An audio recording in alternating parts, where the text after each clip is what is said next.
આજરોજ ખેડૂતોના સંદર્ભમાં વર્તમાન સમયમાં બીજેપી સરકાર ખેડૂતોના ખેતરોમાં થાંભલા ઊભા કરી અને પ્રાઇવેટ કંપનીઓને જે પ્રોત્સાહન આપી રહી છે અને ખેડૂતોની જમીન જે નાના ખેડૂતો જે 2-5 વીઘાના અને એની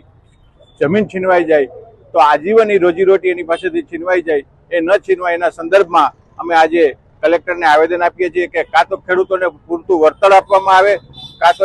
ખેતરમાં જે થાંભલો ખોડવામાં આવે છે એનું ભાડું આપવામાં આવે, જેથી કરી ખેડૂત આજીવન એનું પરિવારનું ગુજરાન ચલાવી શકે એ રજૂઆત કરી અને આજે સખતમાં સખત કોંગ્રેસ દ્વારા આ વીજ કંપનીઓનો વિરોધ કરવામાં આવી રહ્યો છે. ઇકબાલ સુમરા, પ્રમુખ જામનગર તાલુકા કોંગ્રેસ સમિતિ. અમારા પ્રદેશ કોંગ્રેસના સન્માનીય અધ્યક્ષ શ્રી અમિતભાઈ ચાવડાની સૂચના અનુસાર જે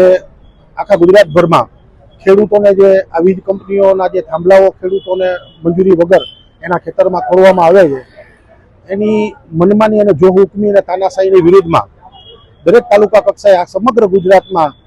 આ ખેડૂતોની પીડા અને વેદનાને વાચા આપવા માટે કોંગ્રેસનો એક જન રોડ ઉપર છે, મેદાનમાં છે અને આ તાનાશાહી સરકારની સામે લડી રહ્યો છે. એના ભાગરૂપે આજરોજ જામનગર તાલુકા કોંગ્રેસ સમિતિના નેજા હેઠળ કિસાન કોંગ્રેસ અને અસરગ્રસ્ત તથા તમામ ખેડૂતોને કોંગ્રેસના મિત્રોને સાથે રાખી અને આજે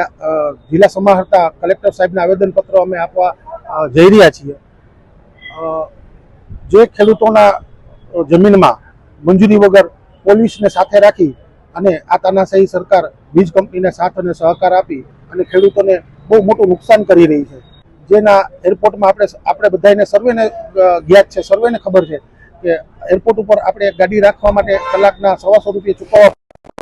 આ ખેડૂતોની જમીન, અમૂલ્ય જમીનમાં આ થાંભલો ખોડી ખેડૂતોની જમીનને